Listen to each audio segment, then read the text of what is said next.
Halo, halo, WhatsApp, Instagram, Facebook, guys. Oke, kali ini saya akan membahas alur cerita yang berjudul Nameless Gangster, ataupun judul panjangnya Rules of the Time. Filmnya termasuk film baru karena dirilis di tahun 2012. Film ini berlatar belakang di kota Busan di Korea Selatan pada tahun 1980-an hingga 1990-an. Kota Busan merupakan kota pelabuhan di mana banyak kapal-kapal barang yang transit dari luar Korea ke Korea. Oke, nggak usah berlama-lama lagi, mari kita mulai alur ceritanya. Di awal film, kita diperlihatkan dengan penangkapan seorang bisnismen yang bernama Choi Ik-hyun yang diperankan oleh Choi Min-sik yang diduga terlibat kegiatan mafia di Busan dan memiliki hubungan dengan Yakuza di Jepang. Adegan ini terjadi pada sekitar tahun 1990 setelah presiden terpilih Korea yang baru mengeluarkan pernyataan untuk tidak mentolerir lagi kegiatan geng di Korea dan memerintahkan untuk menangkap siapa saja yang terlibat atau memiliki hubungan dengan bisnis gangster. Para jaksa di wilayah tersebut diperkenankan untuk menangkap dengan kekerasan, bahkan menggunakan senjata api jika ada perlawanan. Gangster saat itu tumbuh subur di Korea akibat pengaruh Jepang, terutama di Busan yang merupakan kota pelabuhan.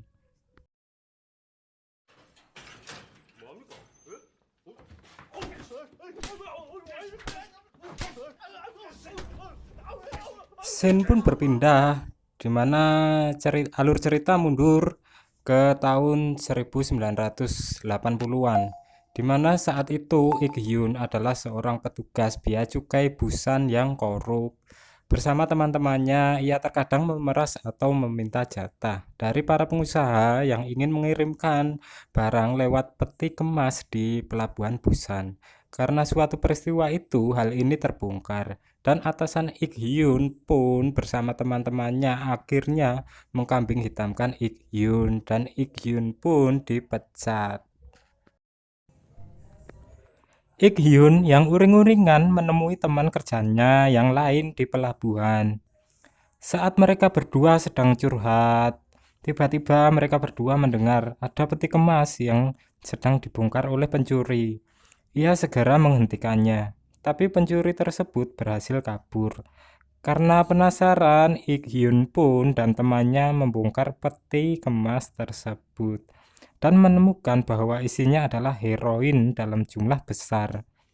Ik Hyun dan temannya pun akhirnya memutuskan untuk menjual heroin tersebut kepada seorang gangster yang bernama Choi Hyung Bae yang diperankan oleh Ha Jung Woo yang merupakan kenalan dari temannya. Keesokan harinya saat mereka sedang bertransaksi, Ik Hyun pun yang mabuk bertanya tentang keluarga Choi Hyung Bae yang memiliki marga atau nama keluarga yang sama dengannya, yaitu Choi. Dan ternyata diketahui bahwa Hyung Bae masih satu klan dan bersaudara dengannya. Secara tutur, Ik Hyun adalah kakek Hyung Bae.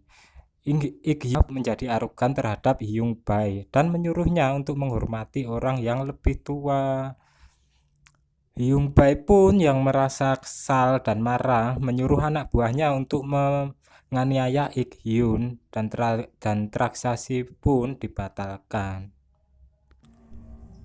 Dan esoknya pun saat Hyung Bae pulang ke tempat orang tuanya, ia mendapati Ik Hyun juga berada di sana.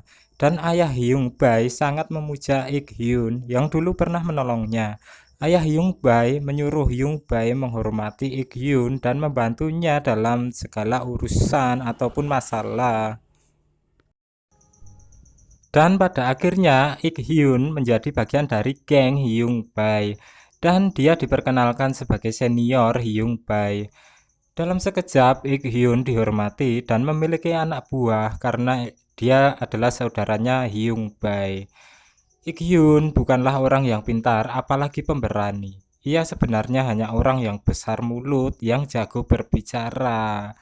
Dengan mengandalkan koneksinya yang cukup luas serta keluarga Choi-nya, yang ternyata memiliki beberapa orang penting dalam pemerintahan, Ik-hyun mulai memperluas bisnisnya. Dan dengan adanya Hyung Bae sebagai penyokong dana dan tenaga, Ik-hyun bisa menjadi bisnismen yang cukup disegani. Ia bisa mendirikan hotel maupun kasino di Korea, yang dahulu merupakan hal yang terlarang. Ik-hyun pun perlahan mulai mengembangkan dunia perbisnisannya. Mengetahui dia mempunyai wawasan yang begitu tinggi pada pada dunia perbisnisan dan orang dalam pemerintahan, dia menjalankan bisnis dengan mulus. Akan tetapi di saat dia ingin memulai mengembangkan bisnisnya untuk yang berikutnya, dia di sini awalnya disambut dengan baik, tapi di salah satu gangster tersebut muak dengan omongan Ik-hyun, yang pada akhirnya Ik-hyun pun diusir dari tempat tersebut.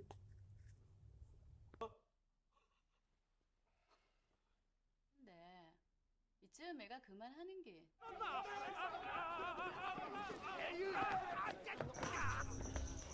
Ik-hyun pun yang merasa dipermalukan oleh gangster dan rekan bisnisnya tersebut, ia pun mendatangi Hyung Bae untuk mengajaknya memporak-porandakan markas gangster tersebut. Dan benar saja, Hyung Bae bersama para anggotanya langsung mendatangi tempat gangster tersebut dengan membawa peralatan komplit.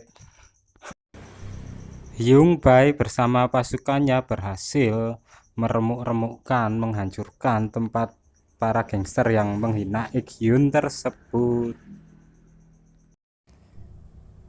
Hyung Bae yang pada awalnya ingin berdiplomasi pada gangster saingannya untuk menempatkan salah satu anggota Hyung Bae di kawasannya mereka. Salah satu gangster tersebut malah berbicara seenaknya. Dan disinilah emosi Hyung Bae tidak terkendalikan, dan orang tersebut langsung dihajar oleh Hyung Bae.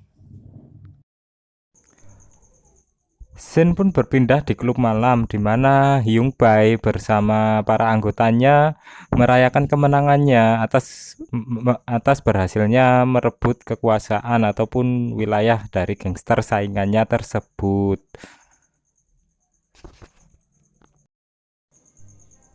Namun tiba-tiba tak lama kemudian datanglah para anggota polisi untuk menangkap Ik-hyun bersama Hyung Bae untuk diinterogasi perihal perbisnisan mereka. Sesampainya di kantor polisi, Ik-hyun pun malah ditampar oleh salah satu dari polisi tersebut. Mereka tidak tahu bahwa kepala dari satuan polisi tersebut adalah teman karibnya Ik-hyun, dan polisi tersebut lalu meminta maaf padanya. Di sini Ik-hyun dibebaskan, namun tidak dengan Hyung Bae. Scene pun berpindah di mana Ik-hyun beserta anggota keluarganya mendatangi salah satu rumah bagian keluarganya. Dan di sini Ik-hyun diperkenalkan bahwa Ik-hyun adalah bagian dari keluarga mereka. Lalu kemudian klan Choi mengadakan pertemuan dan mencari cara untuk membebaskan Hyung Bae lewat kepala polisi tersebut yang masih menjadi sebagian dari klan mereka. Dan pada akhirnya Hyung Bae berhasil dibebaskan. Scene pun berpindah di mana Ik-hyun mengajak makan malam Hyung Bae. Sembari mengobrol, Hyung Bae menceritakan bahwa dia tidak mudah percaya kepada seseorang yang dianggapnya saudara karena dia pernah tertipu beberapa kali hingga masuk penjara. 5 kali. Dan di sini Ik-hyun mengajak kerjasama dengan Hyung Bae karena dia kuat dalam masalah pergangsteran, kalau Ik-hyun kuat dalam otak atau wawasan dalam pemerintahan. Lalu scene berpindah di sebuah klub malam di kota Busan. Di sini Hyung Bae memperkenalkan pada teman-temannya dengan sosok Ik-hyun tersebut, bahwa Ik-hyun yang akan menangani pemerintahan untuk bisnis hotel mereka. Di saat itu pula Ik-hyun dipanggil oleh anggota kongres untuk memperkenalkan Hyung Bae pada anggota mereka. Di sini terlihat Ik-hyun sangat pintar berbicara sehingga dapat melobi pihak pemerintahan ataupun pihak partai-partai di kota tersebut. Lalu anggota kongres memberikan piagam olimpiade kepada klan Choi. Scene pun berpindah di mana terlihat akan dimulainya peresmian pembukaan hotel dan kasino milik Hyung Bae dan Ik-hyun beserta anggotanya.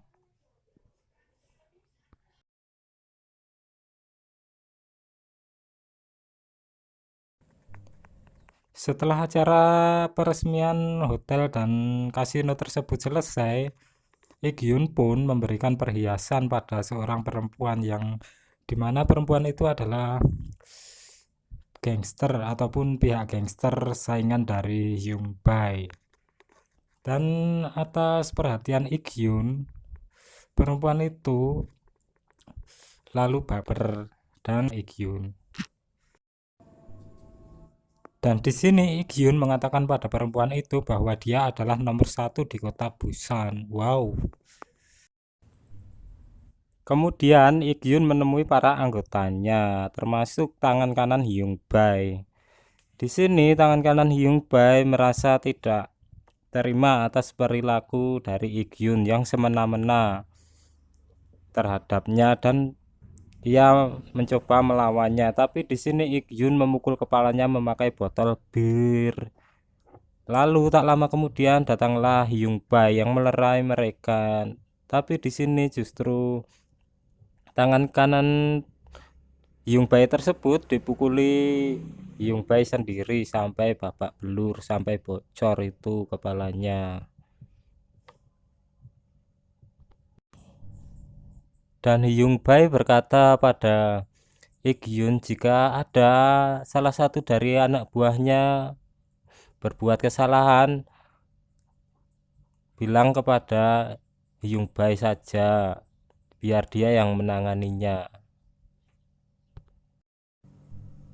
Singkat cerita, setelah pertengkaran itu, Ik-hyun datang ke markas Hyung Bae. Di sini dia mendapati para pertanyaan dan dia bertanya pada tangan kanan Hyung Bae, ada apa ini?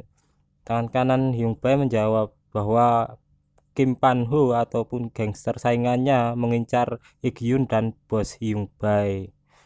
Makanya mereka berjaga-jaga karena mereka berbisnis kasino di wilayah mereka. Lalu Ik-hyun menemui Hyung Bae untuk sekedar berbincang-bincang. Tapi karena mulut Ik-hyun yang tidak bisa dikendalikan dan sombong sekali, Hyung Bae di sini merasa muak dan kesal terhadapnya.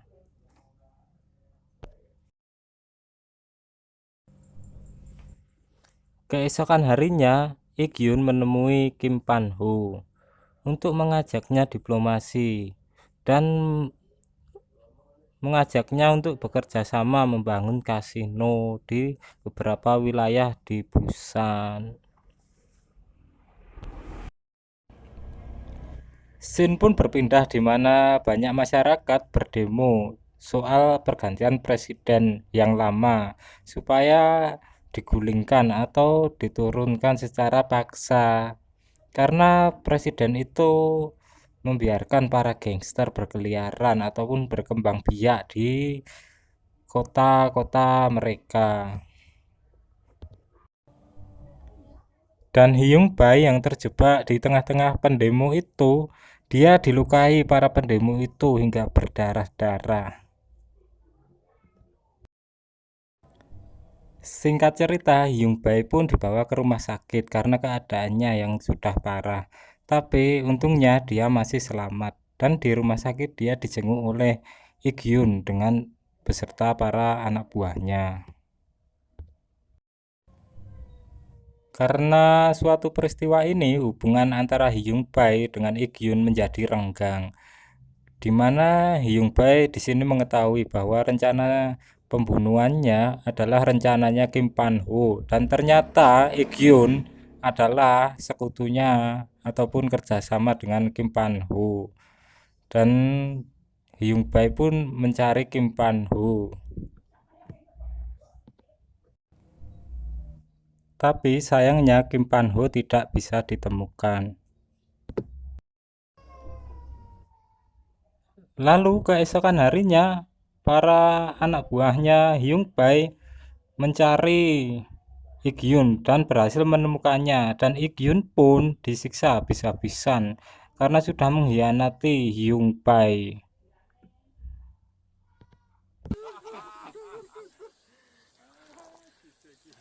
많이 드십시오 형님.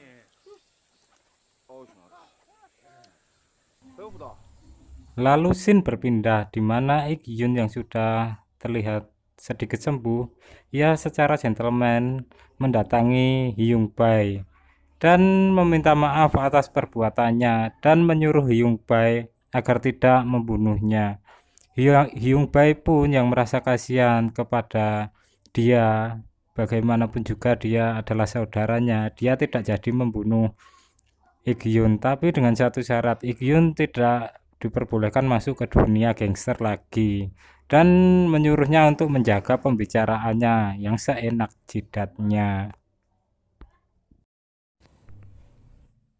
Lalu Ik Hyun pun yang merasa kecewa sama Hyung Bae, dia mabuk-mabukan bersama anggotanya yang satu itu yang bernama Park.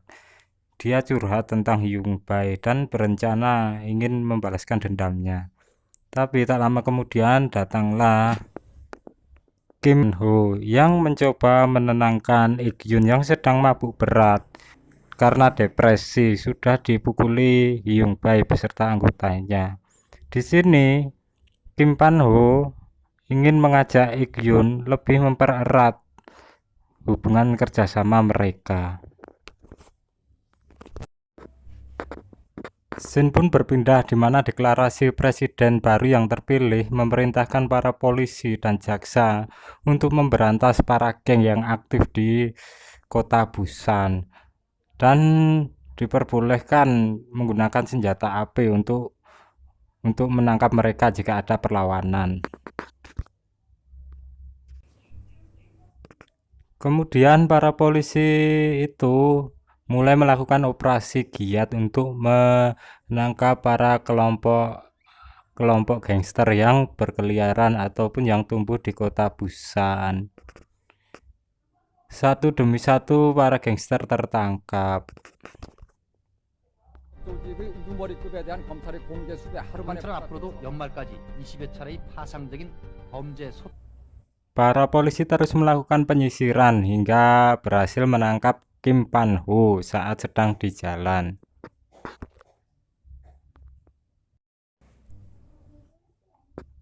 Dan di malam harinya giliran Ik Hyun yang ditangkap di kediamannya ataupun di rumahnya.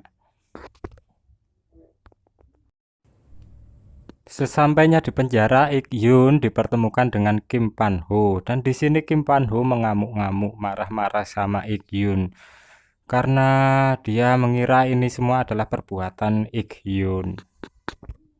Dan jaksa Jo menyuruh Ik Hyun untuk mengakui perbuatannya agar dia dipenjara 3 tahun saja. Tapi ternyata Ik Hyun belum dijatuhi hukuman dan dia dipanggil oleh Hyung Bae untuk membicarakan masalah ini karena Hyung Bae menaruh rasa curiga terhadap Ik Hyun. Tapi di sini Ik-hyun mencoba meyakinkan Hyung-bae bahwa dia akan membantunya untuk kabur dari kota Busan. Dan Ik-hyun mempunyai rencana untuk pergi ke Amerika. Keesokan harinya, Ik-hyun dan Hyung-bae bertemu kembali untuk mempersiapkan segala sesuatu untuk kepergian mereka dari kota Busan. Di sini Ik-hyun mencoba merayu ataupun meyakinkan Hyung-bae bahwa dia ada dalam pihaknya. Tapi tak lama kemudian ada dua mobil yang menghadang mobil Hyung-bae dan yang satu di belakang mobil Hyung-bae. Ternyata ketiga mobil itu adalah mobil dari polisi yang dimana sudah direncanakan oleh Jaksa Jo dengan Ik-hyun sewaktu Ik-hyun diinterogasi sama Jaksa Jo. Dia lebih mementingkan dirinya sendiri daripada Hyung-bae dan para anggotanya. Licik sekali Ik-hyun ini.